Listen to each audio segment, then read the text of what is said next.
शिवलिङ्गम् जन्मज दुःखविनाशकलिङ्गम् तत्प्रणमामि सदा शिवलिङ्गम्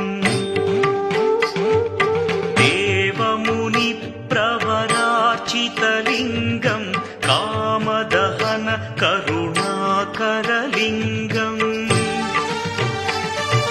रावणदर्पविनाशकलिङ्गम् तत्प्रणमामि सदा शिवलिङ्गम्